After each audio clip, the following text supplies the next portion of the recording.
ಮಾತರಂ ಮೇ ಮಾತರಿಶ್ವನ್ನ ಪಿತರತುಲಗುರೋ ಭ್ರಾತರಿಷ್ಟಾಪ್ತಬಂಧೋ ಸ್ವಾಮಿನ್ನ ಸರ್ವಾಂತರಾತ್ಮನ್ನದರ ಜರಯಿತರ್ಜನ್ಮ ಮೃತ್ಯಾಮಯಾನಾಂ ಗೋವಿಂದೇ ದೇಹಿ ಭಕ್ತಿಂ ಭವತಿ ಚ ಭಗವನ್ ಊರ್ಜಿತಾಂ ನಿರ್ನಿಮಿತ್ತಾಂ ನಿರ್ವ್ಯಾಜಾಂ ನಿಶ್ಚಲಾಂ ತದ್ಗುಣಗಣ ಬೃಹತೀಂ ಶಾಶ್ವತೀಮಾಶುದೇವ ನಾರಾಯಣಂ ನಮಸ್ಕೃತ್ಯ ನರಂ ಚೈವ ನರೋತ್ತಮಂ ದೇವೀಂ ಸರಸ್ವತೀಂ ವ್ಯಾಸಂ ತತೋ ಗ್ರಂಥಮುದೀರಯೇ ವಿಜಾನತಾಂ ಅವಿತ್ತಸ್ಯ ಮಧ್ವಸ್ಯ ಜಗತಿ ಗುರೋಃ ಪೂರ್ವಾಚಾರ್ಯಮಹಿಷ್ಠಾನಾಂ ಇಯಂ ಪ್ರಣತಿಮಾಲಿಕಾ ಪೂರ್ಣಜ್ಞಾನಾಯ ವಿದ್ಮಹೇ ಪೂರ್ಣಾನಂದಾಯ ಧೀಮಹಿ ತನ್ನೋ ವ್ಯಾಸ ಪ್ರಚೋದಯಾತ್.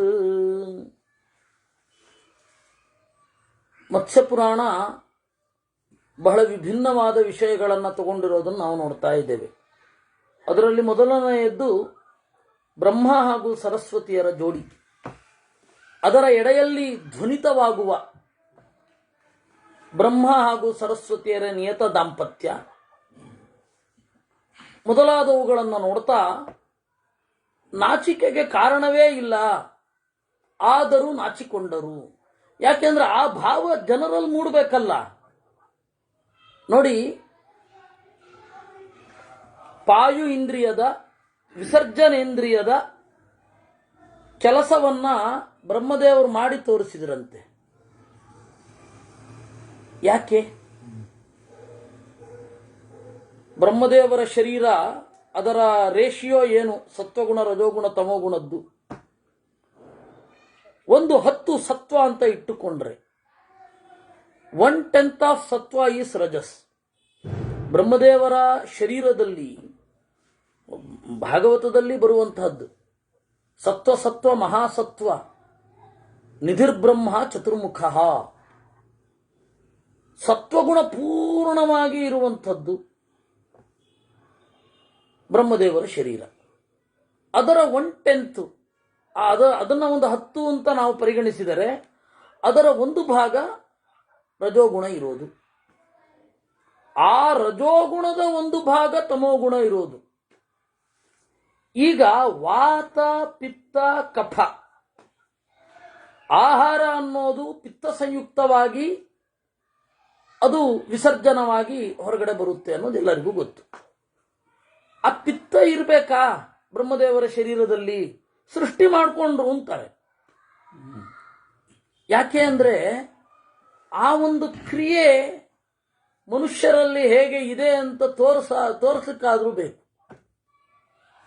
ಆ ರೀತಿ ನಾಚಿಕೆ ಮೂಡಬೇಕು ಅಂತ ಹೇಳಿದ್ರೆ ರಜೋಗುಣದ ಹಿನ್ನೆಲೆಯಲ್ಲಿಯೇ ನಾಚಿಕೆ ಮೂಡಬೇಕು. ತಮೋಗುಣ ಇದ್ರೂ ನಾಚಿಕೆ ಬರೋಲ್ಲ.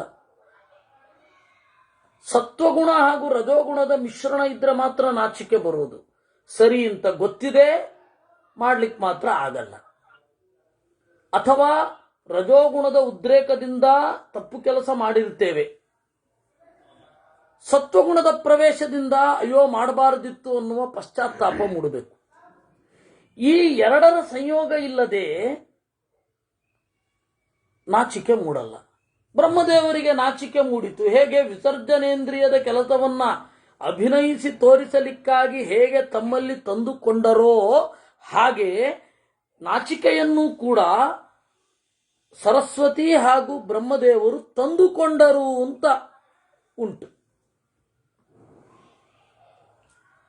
ತಂದುಕೊಂಡ ಮೇಲೆ ಕಾಮನ ಮೇಲೆ ಸಿಟ್ಟಾದ್ರಂತೆ.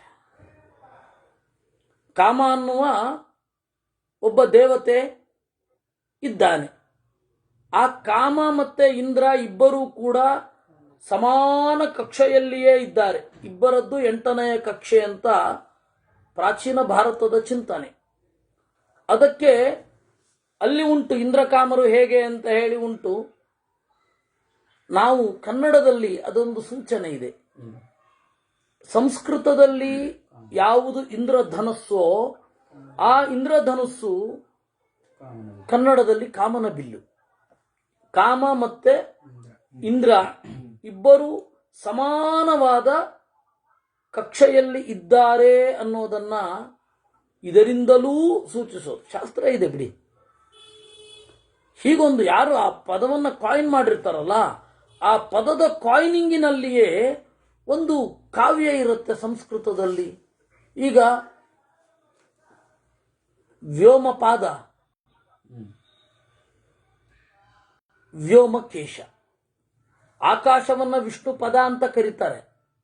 ವಿಯದ್ ವಿಷ್ಣು ಪದಂ ವಾಪಿ ಅಮರಕೋಚಕಾರನು ಅನಿವಾರ್ಯ ಹೇಳಬೇಕಾಯ್ತು. ಅವನು ಜೈನ ವಸ್ತುತಃ, ಅವನು ಹೇಳಬೇಕಾಯ್ತು, ಯಾಕಂದ್ರೆ ಪದ ಇದೆ, ಪ್ರಯೋಗ ಇದೆ. ವಿಯತ್ ವಿಷ್ಣು ಪದಂ,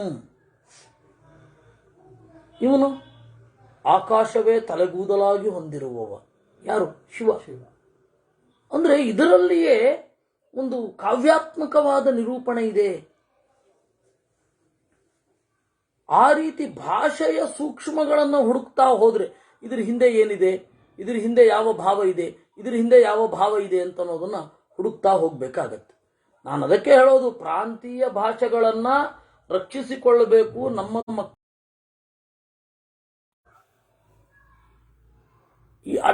ಅಟ್ಲೀಸ್ಟ್ ಇದು ಹೇಳಿದ್ದಾದ್ರೂ ಅರ್ಥ ಆಗ್ಬೇಕಲ್ಲ, ಅದಕ್ಕಾಗಿಯಾದರೂ ಅಧ್ಯಯನ ಮಾಡಬೇಕು. ಯಾಕೆಂದ್ರೆ ಭಾಷೆಯಲ್ಲಿಯೇ ಸಂಸ್ಕೃತಿ ಇರುತ್ತೆ.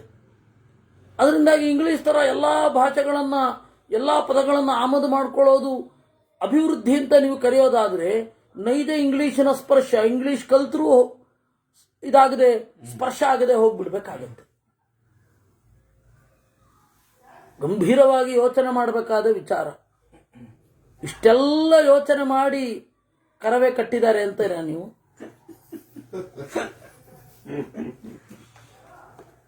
ಹೀಗೆ ಕನ್ನಡದ ಹೆಸರು ಹೇಳುವ ಒಬ್ಬ, ನಾನು ಇದನ್ನ ತಗೊಳ್ಳೋನಿದ್ದೆ, ಇಂಟರ್ವ್ಯೂ ತಗೊಳ್ಲಿಕ್ಕಿತ್ತು, ಅವ್ರಿಗಾಯ್ತು. ಆ ಆಂಕರು ಊಟಕ್ಕೆ ಕರೆದ್ರು, ಬನ್ನಿ ಊಟ ಮಾಡಿ. ಅದಕ್ಕೆ ಅವನು ಇಲ್ಲ ನನಗೆ ಸಮಯ ಇಲ್ಲ ಅಂತ, ಟೈಮ್ ಇಲ್ಲ, ಆ ಆಪಲ್ ಕೊಟ್ಬಿಡಿ ಅಂದ. ಅಯ್ಯೋ ಮಂಕ, ಸೇಬು ಅಂತ ಕನ್ನಡದಲ್ಲಿ ಹೇಳಲಿಕ್ಕೆ ಏನು ಅಂತ. ಹೀಗೆ ಇವರೆಲ್ಲ ರಕ್ಷಣೆ ಮಾಡ್ತಾರೆ ಭಾಷೆಯನ್ನು. ಅದರಿಂದ ಅವ್ರನ್ನೇ ಕೇಳಿದ್ರು ಒಂದ್ಸರ್ತಿ, ಕನ್ನಡದಲ್ಲಿ ಎಷ್ಟು ಅಕ್ಷರ ಇದೆ ಅಂದ್ರೆ ಚಿಕ್ಕದಾದ ದೊಡ್ಡದ ಅಂತ ಕೇಳಿದ್ದ ಅವನು. ಇದೆ, ನೀವು ಯೂಟ್ಯೂಬಲ್ಲಿ ನೋಡಿದ್ರೆ ಇದೆ. ಹೀಗಾಗಿ ಬಿಡುತ್ತೆ. ಭಾಷೆಯ ರಕ್ಷಣೆಯ ಮೂಲ ಉದ್ದೇಶ ಶುದ್ಧವಾದ ಚಿಂತನೆಯತ್ತ ಯಾರಾದ್ರೊಬ್ರು ಕರ್ಕೊಂಡು ಹೋಗ್ತಾರೆ ಅಂದ್ರೆ ಹೋಗುವ ಹಾಗಾದ್ರೂ ಇರಬೇಕು. ಅದರಿಂದ ಈ ತರಹದ ಸೂಚನೆಗಳನ್ನ ಬೆನ್ನು ಬೀಳಬೇಕಾಗತ್ತೆ. ಇಲ್ಲಿ ಆ ಲಜ್ಜಾವನತಃ, ನಾಚಿಕೆಯಿಂದ ತಲೆ ತಗ್ಗಿಸಿದ್ರು ಬ್ರಹ್ಮದೇವರು.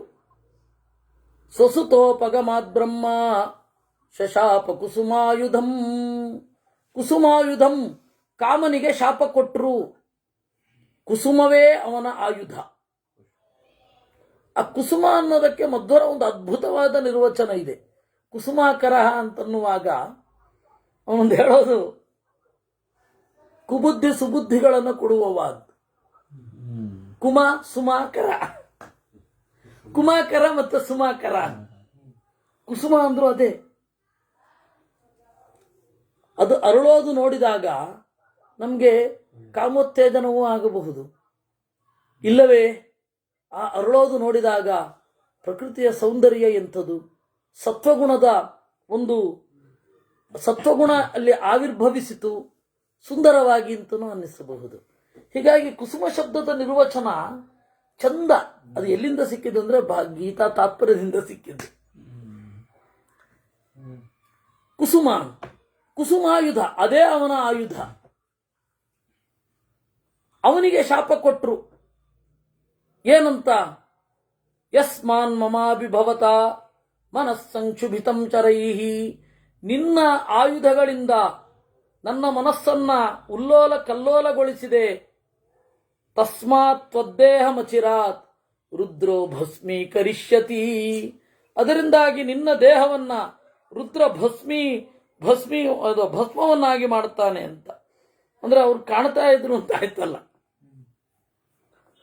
ಅವನನ್ನೇ ಕಂಗೆಡಿಸುವ ಸಾಮರ್ಥ್ಯ ಇತ್ತು, ಅವನಿಗೆ ಚಾಪ ಕೊಡುವ ಸಾಮರ್ಥ್ಯ ಇತ್ತು ಅಂದ್ರೆ ಇವ್ರ ಯೋಗ್ಯತೆ ಏನು ಅನ್ನೋದು ನೋಡಬೇಕಾಗತ್ತೆ.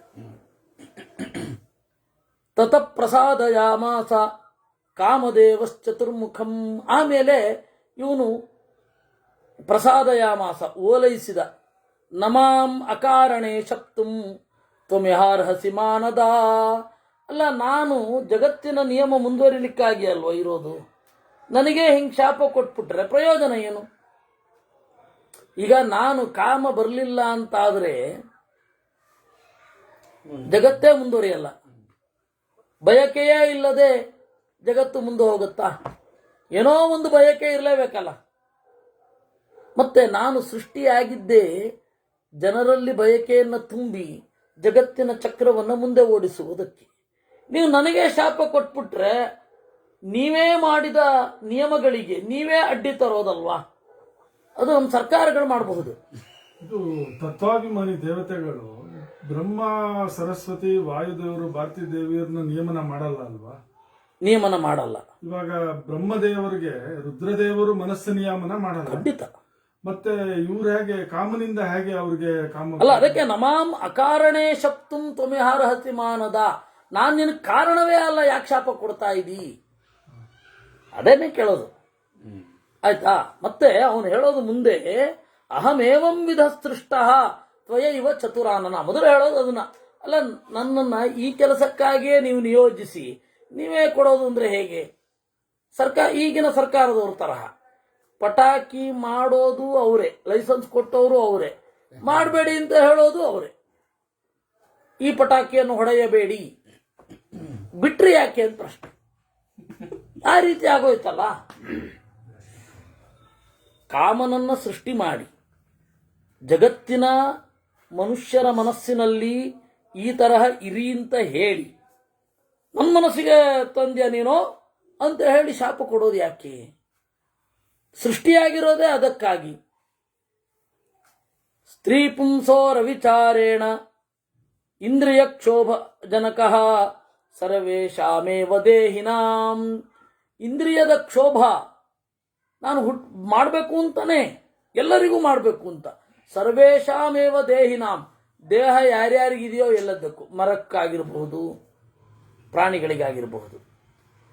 ಸ್ತ್ರೀ ಪುಂಸೋ ರವಿಚಾರೇಣ ಮಯಾ ಸರ್ವತ್ರ ಸರ್ವದಾ ಕ್ಷೋಭ್ಯಂ ಮನ ಪ್ರಯತ್ನೇನ ತ್ವಯೋಕ್ತಂ ಪುರಾ ವಿಭೋ.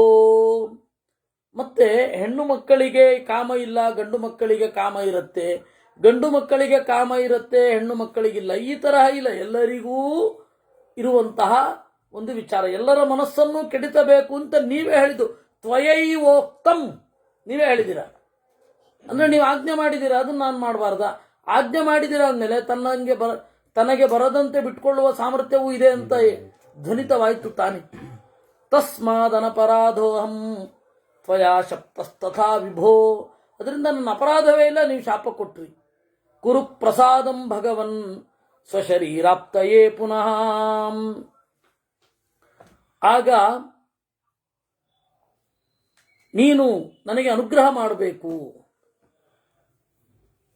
ಅದರಿಂದ ನೀವು ವೇದಗಳಲ್ಲಿ ಅಮೂರ್ತವಾಗಿಯೇ ಕಾಮವನ್ನು ಹೇಳ್ತಾರೆ. ಕಾಮನಿಗೆ ಒಂದು ಶರೀರ ಉಂಟು, ಆ ಶರೀರ ಮೂಲ ರೂಪದಲ್ಲಿ ಉಂಟು. ಬ್ರಹ್ಮಾಂಡದಲ್ಲಿ ಕೆಲಸ ಮಾಡುವ ರೂಪದಲ್ಲಿ ಶರೀರ ಇಲ್ಲ. ಈ ಸೂಕ್ಷ್ಮ ಹೇಳಬೇಕಿದೆ. ಅದರಿಂದಾಗಿ ಕಾಮೇನ ಮೇ ಕಾಮ ಆಗಾತ್ ಅನ್ನುವಲ್ಲಿ ಕಾಮಕ್ಕರೋತಿ ನಾಹಂ ಕರೋಮಿ ಕಾಮಕ್ಕರ್ತ ನಾಹಂ ಕರ್ತ ಕಾಮಕ್ಕಾರಯಿತ ನಾಹಂ ಕಾರಯಿತ ಏಷತೆ ಕಾಮಕಾಮಾಯ ಸ್ವಾಹ ಅನ್ನುವಲ್ಲಿ ಕಾಮ ಅನ್ನೋದು ಅಮೂರ್ತವಾಗಿಯೇ ಮಹಾನಾರಾಯಣ ಉಪನಿಷತ್ತು, ಇನ್ನೊಂದು ರೀತಿ ಹೇಳಬೇಕು ಅಂದ್ರೆ ತೈತ್ತಿರಿಯ ಉಪನಿಷತ್ತಿನಲ್ಲಿ ಚಿತ್ರಿತವಾಗಿದೆ. ಎಲ್ಲಿಯೂ ಮೂರ್ತವಾಗಿ ಅಂತ ಇಲ್ಲ. ಹೌದು, ಕಾಮ ಮೂರ್ತವಾಗಿರಬಾರದು, ಅಮೂರ್ತವಾಗಿದ್ದೇ ಕಾಡಬೇಕು, ಇದೊಂದು ನೆಪ ಅಷ್ಟೆ. ಹಾಗಾದ್ರೆ ರುದ್ರದೇವರ ಮನಸ್ಸನ್ನ ಕೆಡಿಸುವಲ್ಲಿ ಯಾಕೆ ಶಾಪ ಸಿಕ್ಕಿದ್ದು? ರುದ್ರದೇವರು ಯಾಕೆ ಅವನನ್ನ ಇಲ್ಲ ಅಂತ ಮಾಡಿದ್ದು? ಅಲ್ಲಿ ತನಕ ಕಾಮ ಕಾಣಬೇಕು ಅಂತ ಇತ್ತು. ಅವನಿಗೆ ಏನು ಪ್ರವೇಶ ಆಯಿತು, ನಾನು ಮಾಡ್ತೇನೆ ಅಂತಲ್ಲ, ಮುಂದೆ ಮಾಡ್ತಾನೆ ಅಂತ. ಅದು ಶಾಪವೂ ಅಲ್ಲ, ಅದು ಶಾಪ ಅಂತ ನಮಗ್ ಕಂಡದ್ದು. ನೋಡಿ, ಅಮೂರ್ತವಾದ ಕಾಮ ಮೂರ್ತವಾದರೆ ಅದು ಸಮಸ್ಯೆಯೇ. ಬಯಕೆ ಯಾವತ್ತೂ ಮೂರ್ತವಾಗಿರಬಾರದು. ಎಲ್ಲರ ಮನಸ್ಸಿನ ಬಣ್ಣಗಳು ಮೂರ್ತವಾಗಿ ಕಾಣ್ಲಿಕ್ಕೆ ಶುರು ಆದರೆ ಜಗತ್ತಿನ ಸ್ವಾರಸ್ಯ ಎಲ್ಲಿ ಉಳಿಯುತ್ತೆ? ಅದರಿಂದ ಅಮೂರ್ತವಾಗಿರಬೇಕು. ಸರಿ, ಇವನಿಗೆ ಯಾಕೆ, ರುದ್ರದೇವನಿಗೆ ಯಾಕೆ ಸಿಟ್ಟು ಬಂದದ್ದು? ರುದ್ರದೇವನಿಗೆ ಯಾಕೆ ಸಿಟ್ಟು ಬಂದದ್ದು ಅಂದ್ರೆ, ಕಾಮ ನನಗಿಂತ ಚಿಕ್ಕ ದೇವತೆ, ನಾನು ಪಾರ್ವತಿಯ ನಿಯತಪತಿ, ಅವಳ ತಪಸ್ಸಿನಿಂದ ನಾನು ಒಲಿಯುವವನೇ ಇದ್ದೆ. ಇವನ್ ಮಧ್ಯದಲ್ಲಿ ನನ್ನಿಂದ ಒಲಿದ ಅಂತ ಹೋಗಿದ್ದು, ನನ್ನಿಂದ ನಾನು ಒಲಿಸುತ್ತೇನೆ, ಆ ಅಹಂಕಾರಕ್ಕೆ ಶಿಕ್ಷೆ ಕೊಟ್ಟಿದ್ದೇ ವಿನಃ ಬೇರೆ ಅಲ್ಲ. ಇದು ಕೆಲಸ ನಡೀತಾನೆ ಇರುತ್ತೆ. ಆ ಕೆಲಸ ನಡೆಯುವಾಗ ನಮ್ಮದೊಂದು ಪ್ರವೇಶ ಆದರೆ, ಇವಾಗ ಮೇನಕೆ ಶಾಪ ಸ್ವೀಕರಿಸಲಿಲ್ಲ ವಿಶ್ವಾಮಿತ್ರನಿಂದ, ಮೇನಕ್ಕೆ ಶಾಪ ಸಿಗಲಿಲ್ಲ. ಯಾಕೆಂದ್ರೆ ಅವಳಿಗೆ ಅವಳ ಮಿತಿ ಗೊತ್ತಿತ್ತು. ರಂಭೆಗೆ ಸಿಕ್ಕಿತ್ತು, ಯಾಕೆಂದ್ರೆ ಅವಳು ಅವಳ ಮಿತಿಯನ್ನ ದಾಟಿ ಯೋಚನೆ ಮಾಡಿದ್ಲು. ಇನ್ನು ಇಂದ್ರ ಕಳುಹಿಸಿದಾಗ ನರನಾರಾಯಣರ ಹತ್ತಿರ ಅವ್ರ ಮನಸ್ಸು ಇಂದ್ರ ಕಳಿಸಿದಾನೇ ಹೋಗ್ಬೇಕು ಅಷ್ಟೇ. ವಾಲ್ಮೀಕಿ ರಾಮಾಯಣದಲ್ಲಿಯೂ ಹನುಮಂತ ತನ್ನ ಪರಿಚಯವನ್ನ ಮಾಡಿಕೊಳ್ತಾನೆ. ವೇಷ ಧರಿಸಿರೋ ಸನ್ಯಾಸಿಯ ವೇಷ, ತನ್ನ ಪರಿಚಯವನ್ನ, ನಾನು ಭಿಕ್ಷುರೂಪ ಸಮಭವಂ, ನಾನು ಸನ್ಯಾಸಿ ವೇಷವನ್ನು ತೊಟ್ಟಿದ್ದೇನೆ. ಯಾಕೆ ಗೊತ್ತಾ? ಶಟಬುದ್ಧಿತಯಾ ಕಪೇಹೇ, ಸುಗ್ರೀವನ ಶಾಠ್ಯದಿಂದ ನಾನು ಧರಿಸ್ಬೇಕಾಯ್ತು. ಅಂದ್ರೆ ಆ ಕ್ಲಾರಿಟಿ ಇರಬೇಕು. ಅವನ ಸಮಾಧಾನಕ್ಕಾಗಿ ನಾನು ಬಂದಿದ್ದೇನೆ, ನನಗೆ ಸತ್ಯ ಏನು ಅಂತ ಗೊತ್ತಿದೆ. ಈ ಕ್ಲಾರಿಟಿ ಇದ್ದಾಗ ಶಾಪ ಸಿಗಲ್ಲ, ನೋಡಿಕೊಳ್ಳಿ. ಈ ಕ್ಲಾರಿಟಿ ಯಾವಾಗಿಲ್ಲ, ಇದರಲ್ಲಿ ನಮ್ಮ ಅಹಂಕಾರವೂ ಸೇರ್ಬಿಡತ್ತೆ, ಅವಾಗ ಶಾಪ ಸಿಗತ್ತೆ. ಇಲ್ಲಿಯೂ ಹಾಗೆ ಆಗಿತ್ತು. ಕಾಮನಿಗೆ ನಾನು ರುದ್ರನನ್ನ ಕಾಡ್ತೇನೆ ಅಂತ ಅವಾಗ ಸಿಟ್ಟು ಬರುತ್ತೆ. ಅನುಗ್ರಹ ಆಯಿತು, ಅನುಗ್ರಹಕ್ಕಾಗಿ ನಾನು ಬಂದಿದ್ದೇನೆ, ನನಗೆ ಮೇಲಿನಿಂದ ಕೆಲಸ ಒಪ್ಪಿಸಿದ್ದಾರೆ, ಇದು ಹೇಗಿದೆ? ಅದಕ್ಕೆ ಇವತ್ತಿಗೂ ಕೂಡ ಏನೋ ಮಾಡ್ಬೇಕಾದ್ರೆ ನೋಡಿ, ಕಂಪನಿಯ ರೂಲ್ ಆಗಿಲ್ಲ, ನಾವೇನು ಮಾಡ್ಲಿಕ್ಕೆ ಆಗಲ್ಲ ಅಂತ ಹೇಳ್ತಾರೆ. ಅದು ಬಿಟ್ಟು ಇವನ್ ಮಾಡದೆ ಇವನ್ ಮೇಲೇನೆ ಸಿಟ್ಟು ಬರೋದು. ಹೀಗೆ ಮಾಡಿದ್ರೂ ಸಿಟ್ಟು ಬರೋದು ಸಹಜ. ಕಂಪನಿ ಹೀಗೆ ಮಾಡಿದೆ ಅಂತ ಅಸಹಾಯಕರಾದ್ರೂ ನಮ್ಮ ಮೇಲೆ ಸಿಟ್ಟು ಬರುತ್ತೆ. ಅಟ್ಲೀಸ್ಟ್ ಸ್ವಲ್ಪ ಕಡಿಮೆ ಆಗಬಹುದು, ಆದರೆ ಎಲ್ಲ ಕಡೆಯೂ ಇದೆ ಅಂತ ಹೇಳ್ತಾ ಇರೋದು. ಅದರಿಂದ ಅವನಿಗೆ ಶಾಪ ಬಂದದ್ದು ಸದಾಶಿವನಿಂದ, ಅಹಂಕಾರದ ಪ್ರವೇಶ ಆಗಿದ್ದರಿಂದ ಬೇರೆ ಅಲ್ಲ. ಮತ್ತೆ ಇನ್ನೊಂದು ಸೂಕ್ಷ್ಮ ಏನು ಅಂತಂದ್ರೆ, ಮನಸ್ಸು ರುದ್ರ, ಮನಸ್ಸನ್ನೇ ಕಂಟ್ರೋಲ್ ಮಾಡುವ ಮನಸ್ಸು ನನ್ನದು ಅನ್ಬೇಕಾ? ಮನೋಭಿಮಾನಿಗೇನೆ ಮನಸ್ಸಿನ ವಿಕಾರವನ್ನು ತರ್ತೇನೆ ಅಂತನ್ನುವ ಒಂದು ಈಗೋನ, ಅದಕ್ಕಾಗಿ ಶಾಪ ಸಿಕ್ಕಿದ್ದೇ ವಿನಃ ಬೇರೆ ಅಲ್ಲ. ಅದರಿಂದಾಗಿ ಬ್ರಹ್ಮದೇವರು ಕೊಟ್ಟಿದ್ದ ಶಾಪ ಅಲ್ಲ, ಮುಂದೆ ಹೀಗಾಗತ್ತೆ ಅಂತ ಭವಿಷ್ಯತ್ತಿನ ಸೂಚನೆ ಅಷ್ಟೇ ಇದೆ. ಅದರಿಂದಾಗಿ ಇದನ್ನು ಯಾವ ರೀತಿ ವ್ಯಾಖ್ಯಾನ ಮಾಡಬೇಕು? ಬ್ರಹ್ಮದೇವರು ಭವಿಷ್ಯತ್ತಿನ ಸೂಚನೆ ಕೊಟ್ಟರು ಅಷ್ಟೇ. ಹಾಗಾದ್ರೆ ಮತ್ತೆ ಅವನು ಕೇಳಿದ, ಇಲ್ಲ ನನಗೆ ರೂಪ ಸಿಗಬೇಕು. ಯಾಕೆಂದ್ರೆ ಕಾಮನಿಗೆ ಇರುವ ರೂಪ ಅನಂಗ, ಕಾಮನಾಗಿ ಅವನು ಅನಂಗನಾಗಿ ಇರ್ತಾನೆ. ಅದೇ ಸನತ್ ಕುಮಾರನಾಗಿ ದೇಹ ಸಹಿತನಾಗಿ ಇದ್ದಾನೆ, ಸ್ಕಂದನಾಗಿ ದೇಹ ಸಹಿತನಾಗಿ ಇದ್ದಾನೆ, ದೇಹ ಸಹಿತವಾಗಿ ಇದ್ದಾನೆ, ಸ್ಕಂದನಾಗಿ ದೇಹ ಸಹಿತನಾಗಿ ಇದ್ದಾನೆ. ಆದರೆ ಇಲ್ಲಿ ಅಲ್ಲ. ಅದಕ್ಕೆ ದೇಹ ಯಾವಾಗ ಸಿಗತ್ತೆ ಅಂತ ಕೇಳಿದ. ಅದರಿಂದಾಗಿ ಇನ್ನೂ ಅವನಿಗೆ ಅನಂಗನೇ ಆಗಿಲ್ಲ. ಅನಂಗ ಅಂದ್ರೆ ಅಂಗ, ಕಾಣಿಸದ ಅಂಗ ಇರುವವನು ಅಂತ. ಮತ್ತೆ ಈ ಉಳಿದದ್ದೆಲ್ಲ ಮೂರ್ತವಾಗಿ ತೋರಿಸಬಹುದು, ಕಾಮವನ್ನು ಮೂರ್ತವಾಗಿ ತೋರಿಸ್ಲಿಕ್ಕಾಗಲ್ಲ. ಅದಕ್ಕೆ ಬ್ರಹ್ಮದೇವರು ಹೇಳ್ತಾರೆ, ವೈವಸ್ವತೆಂತರೇ ಪ್ರಾಪ್ತೆ ಯಾದವಾನ್ವಯ ಸಂಭವ ರಾಮೋ ನಾಮ ಯದಾ ಮರ್ತ್ಯೋ ಮತ್ಸತ್ವಬಲಮಾಶ್ರಿತ ಅವತೀರ್ಯ ಅಸುರಧ್ವಂಸಿ ದ್ವಾರಕಾಂ ಅಧಿವತ್ಸ್ಯತಿ.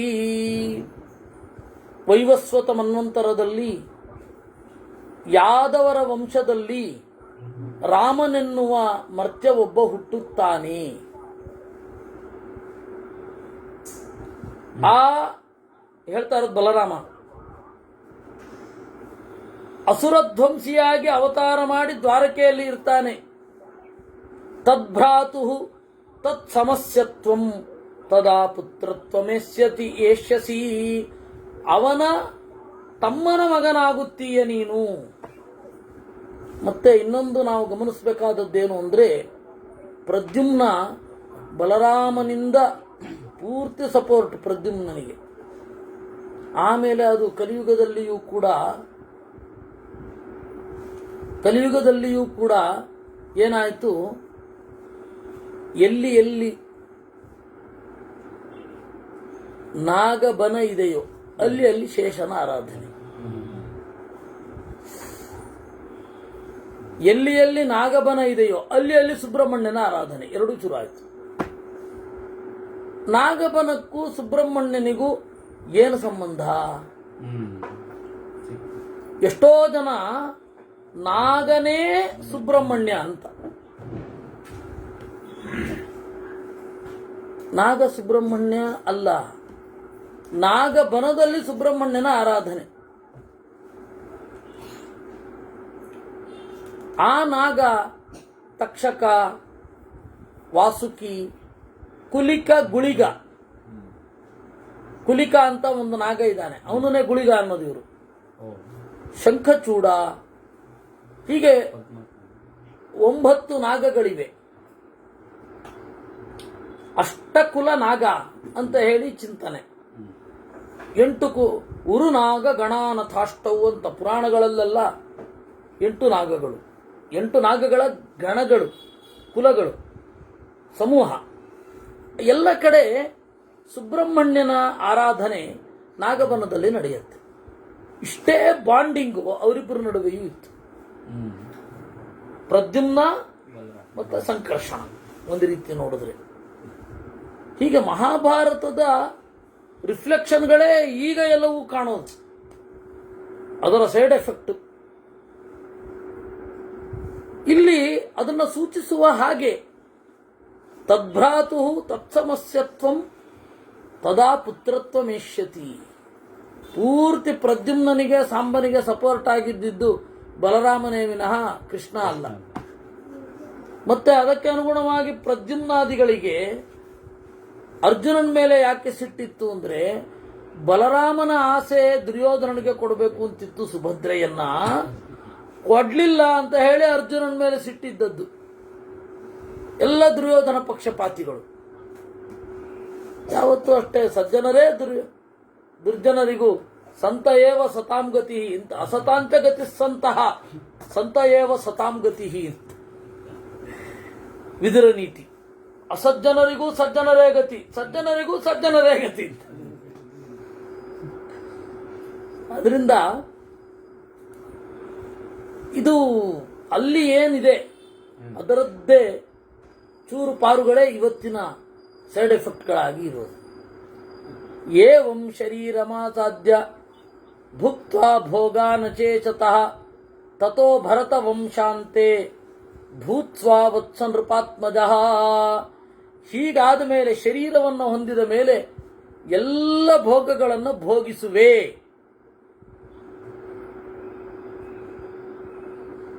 ಏವಂ ಶಾಪ ಪ್ರಸಾದಾಭ್ಯಾಂ ಉಪೇತ ಕುಸುಮಾಯುಧ ಶೋಕ ಪ್ರಮೋದಾಭಿಯುತೋ ಜಗಾಮಸ ಯಥಾಗತಂ. ಹೀಗೆ ಶಾಪವೂ ಪ್ರಸಾದವೂ ಒಟ್ಟಿಗೆ ಸಿಕ್ಕಿತು. ಇಷ್ಟಾದ ಮೇಲೆ ಪ್ರಕ್ಷೇಪ ಇಲ್ಲದೆ ಹೋದರೆ ಹೇಗೆ? ಪುರಾಣದಲ್ಲಿ ಪ್ರಕ್ಷೇಪ ಇಲ್ಲದೆ ಹೋದ್ರೆ ಅಸಂಭವಮಿದಮ್ಮನ್ಯೇ ಮೇಲೋರಿವ ವಿತರ್ಪಣಮ್ಮನ್. ಕಲಿಯುಗದಲ್ಲಿ ನೀನು ಉದಯನ ಆಗ್ತೀಯಾ, ವತ್ಸದೇಶದ ಒಡೆಯನಾಗ್ತೀಯಾ, ಆಮೇಲೆ ವಿದ್ಯಾಧರಾಧಿಪತಿ ಆಗ್ತೀಯಾ ಅಂತ ಬರೆದು ಬಿಟ್ಟಿದ್ದಾರೆ. ಇದು ಕಲ್ಕತ್ತಾದ ಏಷಿಯಾಟಿಕ್ ಸೊಸೈಟಿ.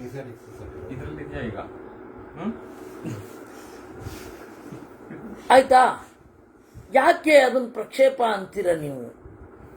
ಪ್ರಕ್ಷೇಪ ಅನ್ನಲಿಕ್ಕೆ ಕಾರಣ ಕೊಡ್ರಿ. ಕಾರಣ ಏನು ಅಂತಂದ್ರೆ, ಪೆರುಂಗತೈ ಅಲಿಯಾಸ್ ಬೃಹತ್ ಕಥೆ, ಪೈಶಾಚ ಭಾಷೆಯಲ್ಲಿ ಬರೆದ ಗುಣಾಢ್ಯನ ಬೃಹತ್ ಕಥೆ ತಮಿಳಿನ ಪೆರುಂಗತೈ, ದೊಡ್ಡ ಕಥೆ. ಅದರಲ್ಲಿ 24,000 ಶ್ಲೋಕಗಳು ಇವತ್ತು ಸಿಗತ್ತೆ. ರಾಮಾಯಣದಷ್ಟೇ ಕನ್ನಡದಲ್ಲಿ ಪೂರ್ಣ ಬಂತು. ಕನ್ನಡದಲ್ಲಿ ಪೂರ್ಣ ಬಂತು. ಗುರು ರಾಮಸ್ವಾಮಿ ಅಯ್ಯಂಗಾರದು ಒಂದು ಬಂತು.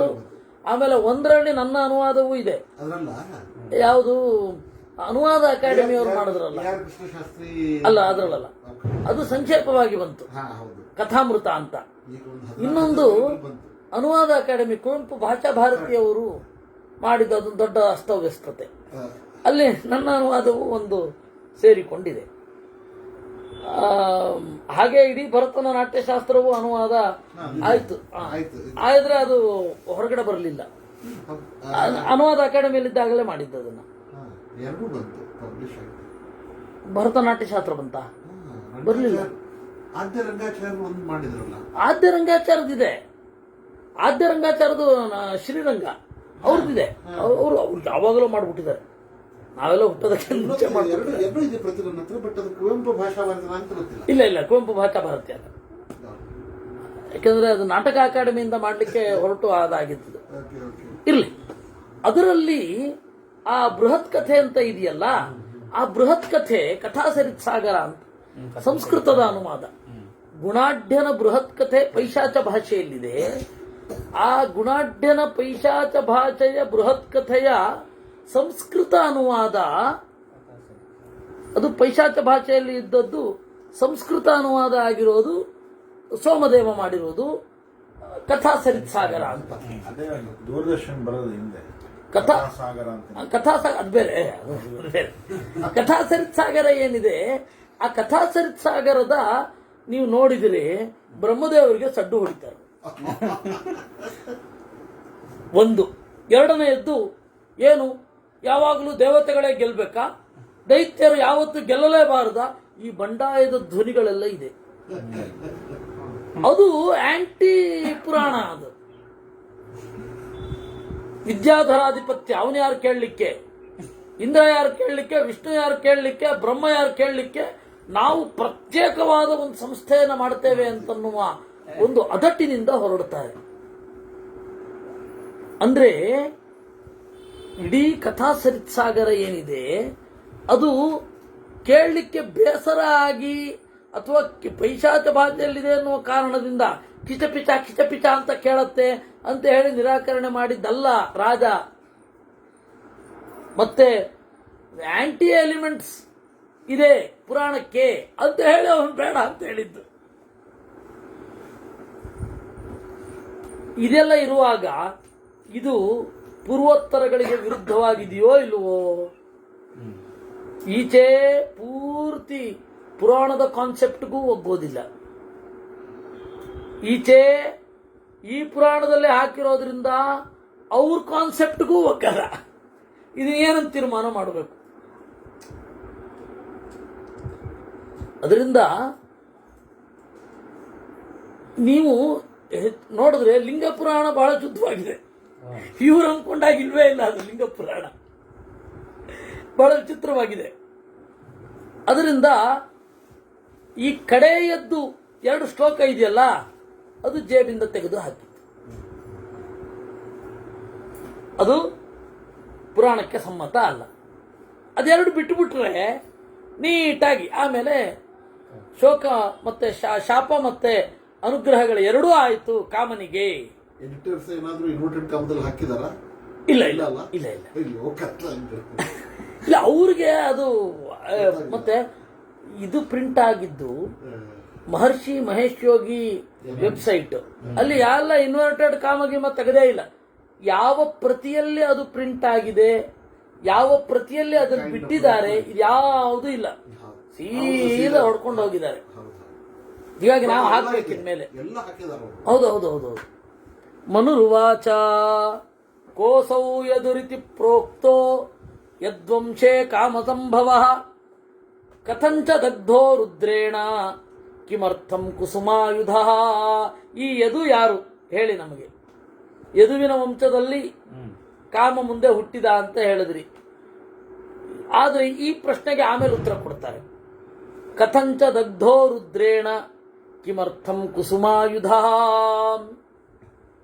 ರುದ್ರ ಯಾಕೆ ಸುಟ್ಟ ಕಾಮನನ್ನ? ಬೇಕು.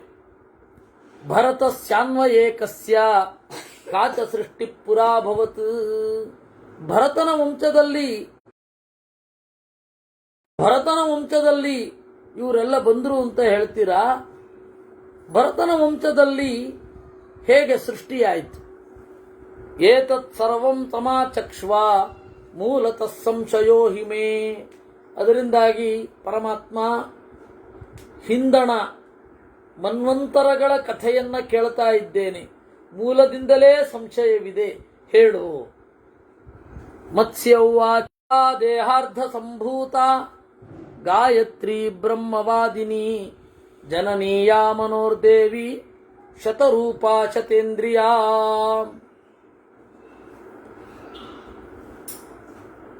ಬ್ರಹ್ಮದೇವರ ಅರ್ಧ ಶರೀರ ಸರಸ್ವತಿ ಅಂತ ನಾವು ನೋಡಿದೆವು. ಅದರಿಂದಾಗಿ ಅರ್ಧನಾರೀಶ್ವರತ್ವ ಬ್ರಹ್ಮದೇವರಲ್ಲಿ ಹೇಗಿದೆ, ಮುಖ್ಯ ಪ್ರಾಣ ಭಾರತೀಯರಲ್ಲಿ ಹೇಗಿದೆ, ಉಪನಿಷತ್ತಿನಲ್ಲಿ ಅದನ್ನು ಹೇಗೆ ಡಿಸ್ಕ್ರೈಬ್ ಮಾಡಿದ್ದಾರೆ, ಜಗತ್ತಿಗೆ ತೋರುವ ಹಾಗೆ ಶಿವ ಹಾಗೂ ಪಾರ್ವತಿಯರಿಗೆ ಹೇಗಿದೆ, ಇದನ್ನ ನಾವು ನೋಡಿದ್ವಿ. ಇಲ್ಲಿ ಅಲ್ಲಿಂದ ಮುಂದುವರಿಸ್ತಾರೆ. ಯಾಸಾ ದೇಹಾರ್ಧ ಸಂಭೂತ ಗಾಯತ್ರಿ ಬ್ರಹ್ಮವಾದಿನಿ ಜನನೀಯ ಮನೋರ್ದೇವಿ ಶತರೂಪಾ ಶತೇಂದ್ರಿಯಾ. ಜನನೀಯ ಮನೋರ್ದೇವಿ, ಮನುವಿನ ತಾಯಿ ಅವಳು ಸರಸ್ವತಿ. ಅವಳನ್ನು ಶತರೂಪ ಅಂತ ಕರೀತಾರೆ. ಮನುವಿನ ಹೆಂಡತಿ ಸರಸ್ವತಿಯ ಮಗಳು, ಅವಳನ್ನು ಶತರೂಪ ಅಂತ ಕರೀತಾರೆ. ಕನ್ಫ್ಯೂಸ್ ಆಗಬಾರದು. ತಾಯಿಯ ಹೆಸರೇ ಮಗಳಿಗೂ ಇದೆ. ರತಿರ್ಮನಸ್ತಪೋ ಬುದ್ಧಿ ಮಹಾನ್ ದಿಕ್ ಸಂಭ್ರಮಸ್ತತ ತತಸ್ಸ ಶತರೂಪಾಯಾಮ್ ಸಪ್ತಾಪತ್ಯಾನ್ಯಜೀಜನತ್. ಆಮೇಲೆ ರತಿ. ರತಿ ಯಾರು? ಮಗಳು, ಕಾಮನ ಹೆಂಡತಿ. ಆಮೇಲೆ ಮನಃ. ಮನಃ ಯಾರು? ಬೃಹಸ್ಪತಿ. ತಪಃ, ಬುದ್ಧಿ, ಮಹಾನ್, ದಿಕ್, ಸಂಭ್ರಮ. ಇವರೆಲ್ಲರೂ ಕೂಡ ಈ ಅಗ್ನಿ ಮೊದಲಾದವರೇ ಇಂದ್ರಿಯಾಭಿಮಾನಿ ದೇವತೆಗಳು. ಇವರೆಲ್ಲರೂ ಕೂಡ ಬ್ರಹ್ಮದೇವರಿಂದ ಹುಟ್ಟಿದರು. ಯಾರಲ್ಲಿ? ಸರಸ್ವತಿಯಲ್ಲಿ. ಯೇ ಮರೀಚಾದಯ ಪುತ್ರಾಃ ಮಾನಸಾಸ್ತಸ್ಯ ಧೀಮತಃ ತೇಷಾಮಯಂ ಭೂಲ್ಲೋಕಃ ಸರ್ವಜ್ಞಾನಾತ್ಮಕ ಪುರಾ. ಆಮೇಲೆ ಮಾನಸ ಪುತ್ರರು ಮರೀಚಿ, ಪುಲಸ್ತ್ಯ, ಪುಲಹ, ಕ್ರತು, ವಸಿಷ್ಠ, ಅಂಗಿರಸ್, ಅತ್ರಿ. ಇವರೆಲ್ಲರೂ ಕೂಡ ಮಾನಸ ಪುತ್ರರಾಗಿ ಹುಟ್ಟಿದರು. ಇವರದ್ದೆಲ್ಲ ಸೃಷ್ಟಿ ಏನಿದೆ ಜ್ಞಾನಾತ್ಮಕ, ಜ್ಞಾನಪೂರ್ಣವಾದದ್ದು ಸೃಷ್ಟಿ. ತಥೋ ಸೃಜದ್ವಾಮದೇವಂ ತ್ರಿಶೂಲವರಧಾರಿಣಂ. ಆಮೇಲೆ ಇದೇ ರೀತಿ ಮಾನಸ ಸೃಷ್ಟಿ ಯಾರ್ಯಾರು ಮಾಡಬೇಕು? ಮುಂದೆ ದೇಹದಿಂದ ಸೃಷ್ಟಿಯಾಗಬೇಕು. ದೇಹದಿಂದ ಸೃಷ್ಟಿಯಾಗಬೇಕಾದ್ರೆ ವಾಮದೇವ ಅಂತ. ವಾಮದೇವ, ವಾಮ ಅಂದ್ರೇನೆ ಚಲುವ ಅಂತ. ವಾಮದೇವ ಅಂದ್ರೇನು? ಚಂದಾದ ದೇವರು, ಮಂಜುನಾಥ. ಮಂಜು ಅಂದ್ರೆ ಮನೋಹರ. ಮಾರ್ಗ ಅಂತ ಯಾಕೆ ಕರೀತಾರೆ? ಅಲ್ಲ, ಅದು ಎಡ ಅನ್ನೋ ಅರ್ಥದಲ್ಲಿ. ಮಾ ಅಂದ್ರೆ ಪ್ರಜ್ಞೆ. ವಾಮ ಅಂತ ಹೇಳಿದ್ರೆ ಸರಿಯಾದ ಪ್ರಜ್ಞೆ ಮೂಡದ ಜಾಗ. ಅದು ಅಂದ್ರೆ ಮೊದಲಿಂದ ಬಲಗೈಯನ್ನು ಉಪಯೋಗಿಸುವವರಿಗೆ ಪ್ರಾಧಾನ್ಯ ಅಂತ. ಹಾಗೆ ಅದರಿಂದಾಗಿ ವಾಮ ಅನ್ನೋದು ಎಡಗಡೆ ಅಲ್ಲ, ಇದು ಬಲಗಡೆ ಅಲ್ಲ ಅನ್ನೋ ಅರ್ಥದಲ್ಲಿ ಬಂದಿರೋದು. ಹೀಗಾಗಿ ಮಂಜು ಅಂತ ಹೇಳಿದ್ರೆ ಮನೋಹರ. ಆ ವಾಮದೇವ ಅನ್ನೋದರ ರೀಸೆಂಟ್ ಸಂಸ್ಕೃತ್ ಟ್ರಾನ್ಸ್ಲೇಷನ್. ಇತ್ತೀಚೆಗೆ ನಿಮಗೆ ಪುರಾಣಗಳಲ್ಲೆಲ್ಲ ಮಂಜುನಾಥ ಅಂತ ಸಿಗಲ್ಲ. ಮತ್ತೆ ಇನ್ನೊಂದು ಅರ್ಥ ಇದೆ. ಜೈನರ ದೇವತೆ ಮಂಜುಶ್ರೀ ಅಂತ ಒಬ್ಬ ಯಕ್ಷಿಯನ್ನ ಅವರು ಆರಾಧನೆ ಮಾಡ್ತಾರೆ. ನೀವು ಆರಾಧನೆ ಮಾಡುವ ಮಂಜುಶ್ರೀ, ಅವಳಿಗೂ ಇವನು ನಾಥ, ಶ್ರೀ ಮಂಜುನಾಥ. ಪನ್ನಿದೆ. ವಾದಿರಾಜರು ಮಂಜುನಾಥ ಅಂತ ಯಾಕೆ ಹೇಳಬೇಕು? ನೀವು ಮೊದಲು ನೋಡಿದ್ರೆ ಎಲ್ಲಿಯೂ ಮಂಜುನಾಥ ಅಂತ ಹೆಸರಿಲ್ಲ. ನೀವು ಯಾವ ಪುರಾಣದಲ್ಲಿ? ವಾದಿರಾಜರು ಅವ್ರಿಗೆ ಕನ್ವಿನ್ಸ್ ಮಾಡಿದ್ದಿದ್ದು ಧರ್ಮಸ್ಥಳದಲ್ಲಿ. ನೀವು ಆರಾಧನೆ ಮಾಡುವ ಆರ್ಯ ಮಂಜುಶ್ರೀ ಅಂತನ್ನುವ ಯಕ್ಷಿ, ಅವಳಿಗೂ ಒಡೆಯ, ಆಮೇಲೆ ಮಂಜುನಾಥ. ಹೀಗಾಯ್ತು. ಅದರಿಂದ ವಾಮದೇವ ಅನ್ನೋದರ ನೇರ ಅನುವಾದ ವಾಮ ಸುಂದರ. ಏಕೆಂದ್ರೆ ಎರಡು ತರಹದ ಸೌಂದರ್ಯ ಇದೆ. ಒಂದು ವಾಮ, ಇನ್ನೊಂದು ಭಾಮ ಅಂತ. ವಾಮ ಅಂದ್ರೆ ಹೆಣ್ಣು ಸೌಂದರ್ಯ, ಭಾಮ ಅಂದ್ರೆ ಗಂಡು ಸೌಂದರ್ಯ. ಎರಡನ್ನೂ ಗುರುತಿಸುವ ಶಕ್ತಿ ಕಣ್ಣಲ್ಲಿ ಇದೆ. ಅದರಿಂದಾಗಿ ಕಣ್ಣಲ್ಲಿ ನೆಲೆಗೊಂಡ ದೇವರ ಹೆಸರು ಸಯೇಶ ವಾಮ ನಿರ್ಭಾಮನಿಹಿ ಅಂತ ಉಪನಿಷತ್ತು. ಅದರಿಂದಾಗಿ ವಾಮನಿ ಮತ್ತೆ ಭಾಮನಿ ಅಂತ. ಈ ಹಿನ್ನೆಲೆಯಲ್ಲಿ ವಾಮದೇವಸ್ತು ಭಗವಾನ್ ಅಸೃಜನ್ಮುಖ. ಅವನು ವಾಮದೇವ ಹುಟ್ಟಿದ, ಅವನು ಸೃಷ್ಟಿ ಮಾಡಿದ. ವಾಮದೇವ ಬ್ರಾಹ್ಮಣರನ್ನ, ಕ್ಷತ್ರಿಯರನ್ನ, ವೈಶ್ಯರನ್ನ, ಶೂದ್ರರನ್ನ ಸೃಷ್ಟಿ ಮಾಡಿದ.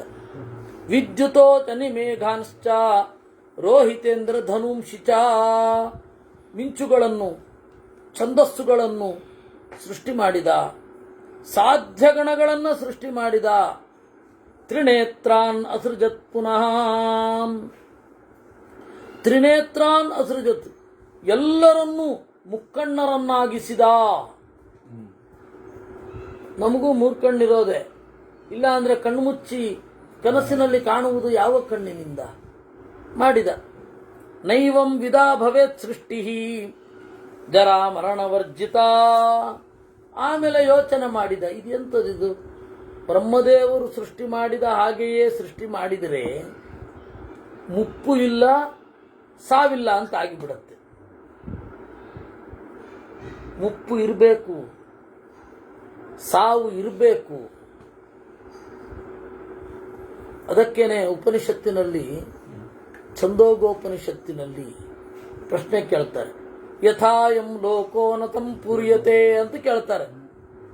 ಲೋಕ ಎಲ್ಲ ಹುಟ್ಟಿ ಹುಟ್ಟಿ ಹುಟ್ಟಿ ಯಾಕೆ ತುಂಬಿ ಹೋಗಲ್ಲ? ಖಾಲಿ ಆಗ್ತಾ ಇರಲ್ವ, ಅದಕ್ಕೆ ತುಂಬಿ ಹೋಗಲ್ಲ.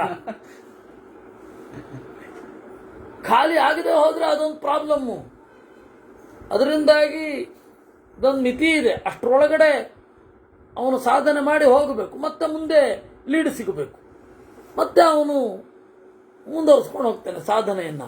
ಹೀಗೊಂದು ವ್ಯವಸ್ಥೆ ಇರಲಿಲ್ಲ ಅಂತ ಆಗಿದ್ದಿದ್ರೆ, ನಮ್ಮಿಂದ 40 ತಲೆ ಹಿಂದೆ ಇರುವವರನ್ನು ನಾವು ಭೇಟಿ ಮಾಡೋದು ಅಂತ ಆಗಿದ್ದಿದ್ರೆ ಇಷ್ಟೊತ್ತಿಗೆ ದೊಡ್ಡ ಯುದ್ಧ ಆಗ್ತಾ ಇತ್ತೋ ಏನು? ಅದರಿಂದ ಜಗತ್ತಿನಲ್ಲಿರುವ ಅವಕಾಶಗಳು ಕಡಿಮೆ ಆಗೋಗೋದು. ವ್ಯಕ್ತಿಗಳು ಭೋಗಿಸುವವರು ಜಾಸ್ತಿ ಆಗೋಗ್ತಾ ಇದ್ರು. ಎಂತಹ ಸಂಘರ್ಷ ಉಂಟಾಗೋದು. ಅವಾಗ ಈ ಬಾಳು ನ್ಯಾಯವೇ ಅಂತ ಕೇಳ್ಬೇಕು. ಅದಕ್ಕೆ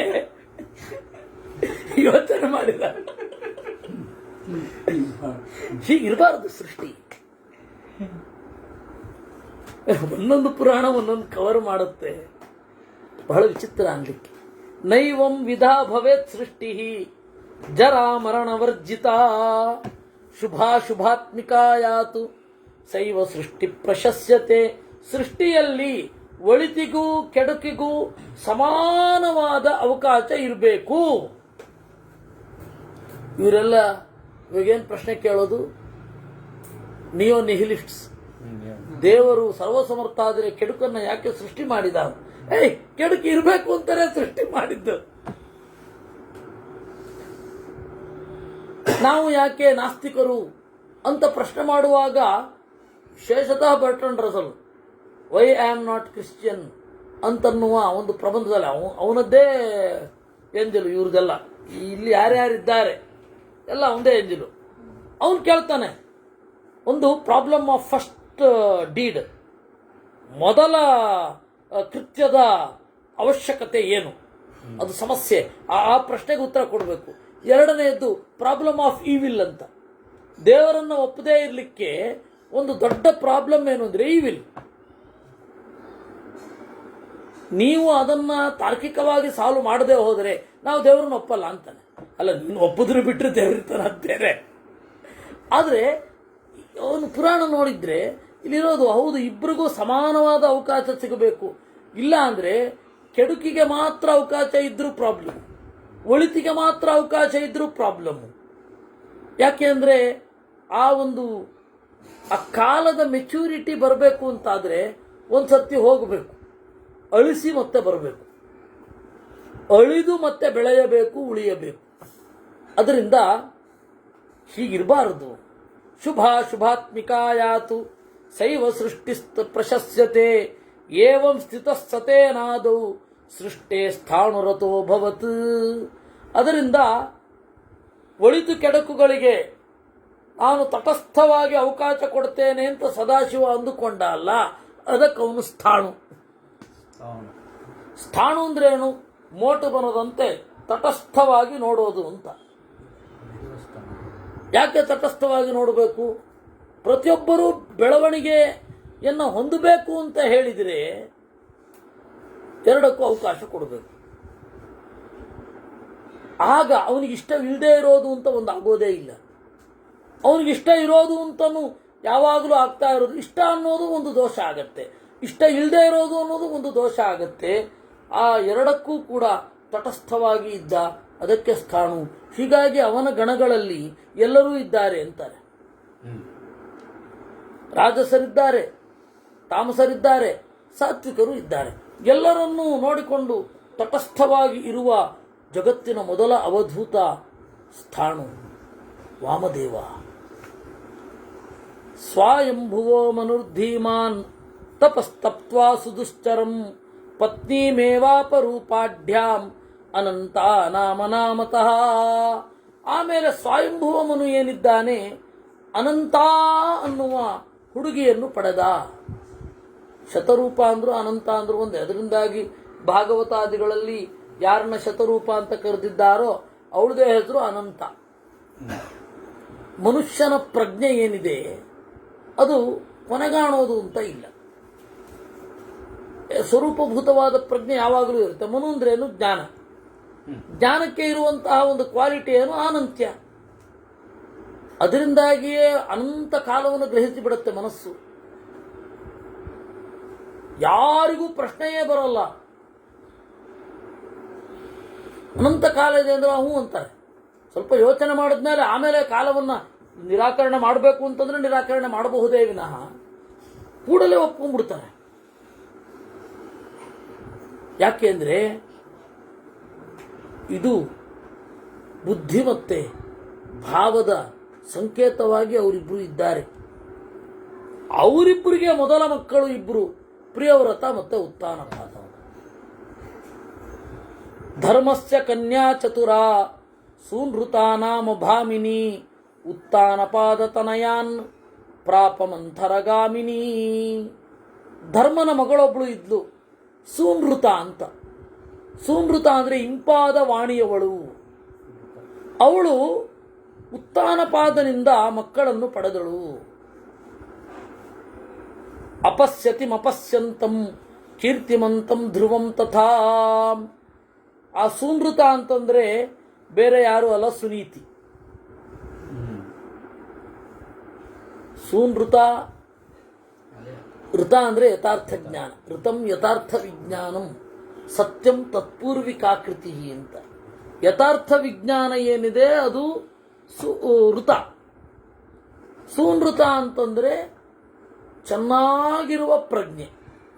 ಅದು ಕ್ರಿಯೆಯಲ್ಲಿ ಬಂದಾಗ ನೀತಿ, ಸುನೀತಿ ಆಗ್ತಾಳು. ಆ ಸುನೀತಿಗೆ 4 ಜನ ಮಕ್ಕಳು.